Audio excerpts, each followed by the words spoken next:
So there's a new study that is out right now, and I found this really fascinating because sometimes, you kind of wonder, as an Anglophone, when you ask a simple question with respect to linguistic rights, will the answer be the same on the other side, on the Francophone side? And of course, the answer, if I asked you the question, would be probably not. Well, that's kind of what this new study actually shows, but I wanted to get some more detail on this. So we have on the line Raphaël Gani is an assistant professor at the University of Laval. He's co-author of the study as well. Mr. Gani, thank you so much, by the way, for being here. Appreciate it.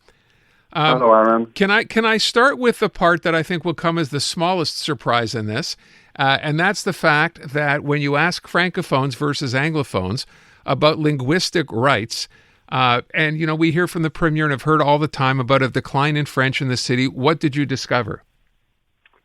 Well, a great divide. We heard Premier Legault in his speech when he resigned that his first priority was economy, second was French decline, and he was constant in saying that French might disappear. The Louisiana argument. Yeah. Francophone in my survey, which round up about 1,000 Quebecois. 70% of Francophones say that they fear their language will disappear and that Francophone group will disappear. On the other side of the divide, or what used to be called the Saint-Laurent Boulevard, the Anglophone was 70% who didn't fear that French will disappear, nor Francophone society. I wonder, and as I said when I did the intro, that's kind of what I would have expected, although I'll be honest, I'm kind of surprised at just how high that number is on the Francophone side, given that, this government has done everything it can to keep, reinforcing that belief. Was that a surprise to you? It's like it's a fear that keeps on growing as you talk about it, it seems like. And to make a link with the famous Bonjour Hi debate, as you remember in 2020, that's where we saw the first sign in public opinion that the same number, actually, 70% of Quebecois in a survey said during that time that they fear French will be in danger. And back then, you remember the CAQ was trying to find its political niche. Parti Québécois was very low in the survey, and they found this group, this 70% of Francophones fearing for their future, and they start hammering on that nail. And what we found out 5 years later is the same amount of Francophones are still fearing about their language, even though the government has tried all kinds of things, including infringing on Anglophone rights to, quote-unquote, protect the French language vitality. Which is interesting because when you think about it, for everything that this government, we're talking about the CAQ now specifically, has done, the idea of whatever they've done is always, as you just said, conditional on doing something that will infringe on Anglo rights, whether it was the situation with universities here, international students, or actually having a minister saying, I hear too much English on the streets of Montreal. Mm-hmm. I guess that message got across to Francophones who are believing what they're hearing from the government as opposed to perhaps what they're hearing in their lives or on the street. It surely feed a fear and posit the CAQ as this defender and protector of the Francophone. And then the political spectrum, it's high pace to do that. Remember, liberals are very low among Francophone, and PQ start to come back right now. But back in the days, was a lot of PQ went to the CAQ probably because of that discourse. But what I found with the CAQ interesting is they find some kind of a shield when they try to infringe on Anglo right, and that is called Section 23. And we can talk about it. On numerous court cases, they find themselves up against this famous Section 23, so much so that I call the present moment the Moment 23. Okay, interesting. So this is referring to the part in the Canadian Charter that guarantees Anglo rights, or at least the right to send your children to Anglophone schools, right? Yeah, totally. And that's a basic understanding that most people have, that it's a capacity to send your children to school. But the CAQ, what they found when they go to court cases on language, on governance of school board, is that also Section 23 entails to management, the rights of English speakers to manage and control their school. And they have kind of had a serious loss in courts because of that, meaning the CAQ cannot do whatever they want to manage Anglo school. And it seems to come at a bit of a surprise for the CAQ. that this protection was that firm that they lost actually in court because of that. And keep losing as well, right? It's not just one. It's every time it's challenged, there seems to be a setback. Yet what the CAQ do is they don't accept the decision. They choose to appeal.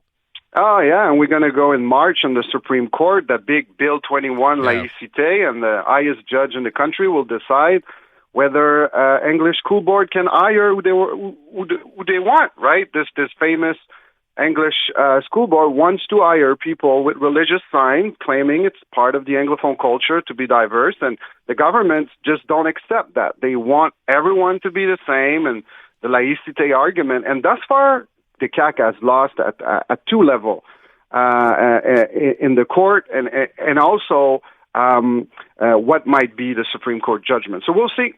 With respect to the people you surveyed on the Francophone side, with respect to Bill 23, or Section 23, did they understand that? Not really. If you ask what is Section 23, even among Anglo, 23, about 20% knows what it is. When the basic understanding is people know, as you told earlier, people know that this means people can have access.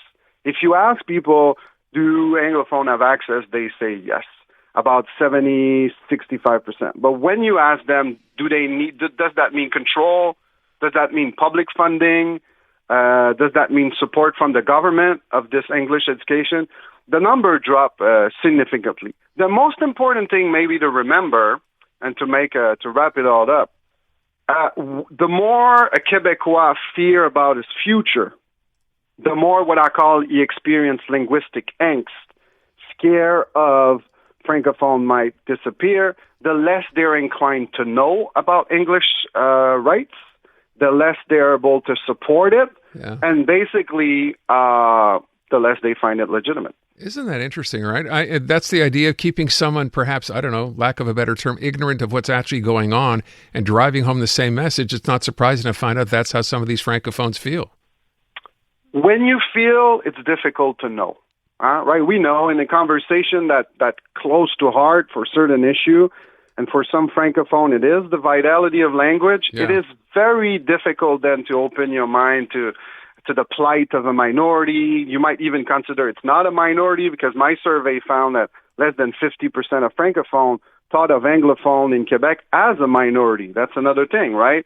They think it's Anglo-Canadian who's speaking. So there's a lot of there, but to remember, when you feel threatened, it's very difficult to accept others, but also you become a prey to some political party who might insist that they are going to protect you. And we're going to see that with the Parti Québécois. We know the rhetoric, right? They're going to pick up where the CAQ have left off and say, we're the protector now, and be careful, we might disappear, vote for us.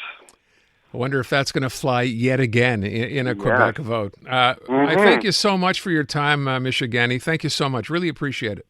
Thank you, Aaron. Take good care. All right, there you go. Interesting findings. And really interesting when you consider if you thought it was mellowing on the French side, no, and completely different on the Anglophone side. Not a whole lot apparently has changed in Quebec. Unmistakably Canadian.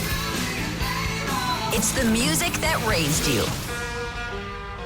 The artists raising the bar. Hi, this is Brian Adams. Hey, my name's Brett Emmons. I'm from the Glorious Sons. Hi, I'm Nelly Furtado. Made in Canada. The station that champions Canadian music. Loud, proud, and all yours. No passports required. Just press play. Tap into Made in Canada now on iHeartRadio.ca or the free iHeartRadio app.